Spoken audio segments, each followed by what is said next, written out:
ស្ដេចពីណូឬស្យា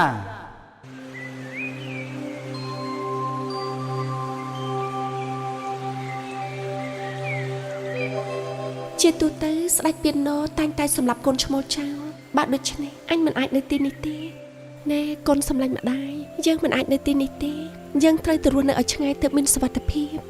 ស្វាញីខ្លាចក្រែងមានគ្រោះថ្នាក់ដល់កូនខ្លួនក៏លួចទៅរស់នៅកន្លែងផ្សេងដើម្បីឲ្យកូនខ្លួនមានសុវត្ថិភាពក្រោយមកស្វាញីបានបង្កើតកូនឈ្មោលមួយហើយចិញ្ចឹមកូននោះរហូតដល់ធំពេញរូបពេញរាងអញតាំងពីកើតមករហូតដល់ពេលនេះដូចមិនដែលឃើញឪពុកសោះអ្នកមេអើយតើឪពុករបស់ខ្ញុំជាអ្នកណាទៅអ្នកមេមិនដែលប្រាប់ខ្ញុំសោះ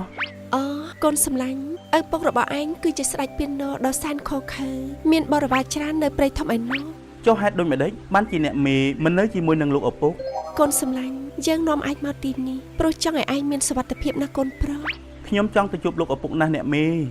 ស្វាកំឡោះឮដូច្នោះក៏សូមអង្វរម្ដាយឲ្យនាំខ្លួនទៅជួបនឹងឪពុកទោះបីជាម្ដាយជំទាស់យ៉ាងណាក៏ដោយពេលដែលម្ដាយមិនអាចឃាត់កូនបានទើបព្រមនាំទៅរកឪពុកកូនសម្លាញ់ម្ដាយអើយកូនពុំគួរទៅជួបនឹងឪពុកសាមញ្ញនោះទេកូនអាចមានគ្រោះថ្នាក់ណាស់មិនអីទេអ្នកមេខ្ញុំគិតថាខ្ញុំអាចទប់ទល់នឹងលោកឪពុកបាន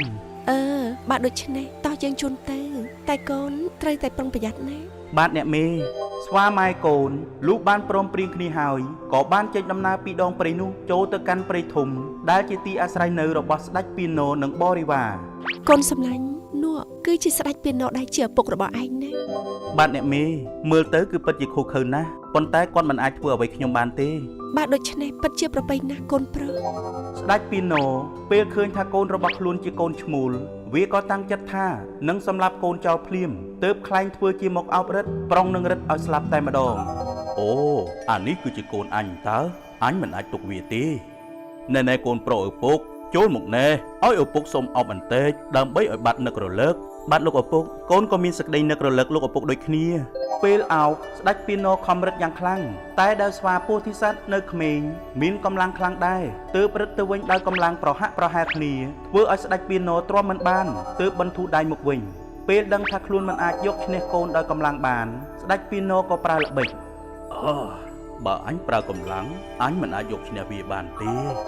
ណែបាកូនចូលឯងទៅបេះផ្កាឈូកនៅឯស្រះបោកខរណីដើម្បីមករៀបពិធីទទួលស្គាល់ឪពុកកូនយើងវិញ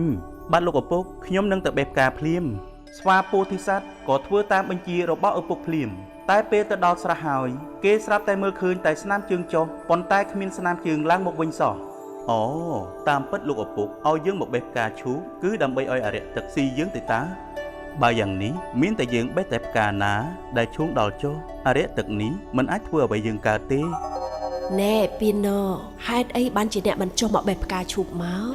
នៅទីនេះមានតែស្នាមជើងចុះគ្មានស្នាមជើងឡើងទេដូច្នេះអ្នកដែលបានចុះគ្មាននរណាគេចផុតពីអ្នកឡើយអោលោកអើយអ្នកពិតជាមានបញ្ញាខ្ពស់មែនបើដូច្នេះយើងនឹងបេះផ្កាឈូកជូនអ្នកចុះនាងអរិយទឹកក៏ស្ម័គ្រចិត្តកាន់ផ្កាឈូកដើរតាមពីក្រោយស្វាពោធិសត្វដើម្បីយកទៅឲ្យស្ដេចពីណូដោយខ្លួនផ្ទាល់ផងនិងដើម្បីការពារស្វាពោធិសត្វផងអោលោកអើយអញឲ្យវាទៅបេះផ្កាឈូកដើម្បីឲ្យអរិយទឹកសម្លាប់វាតែវាបែរជាបង្ក្រាបអរិយទឹកបានទៅវិញបើដូច្នេះអញមិនរស់ទេអូយដឹងទ្រូងណាស់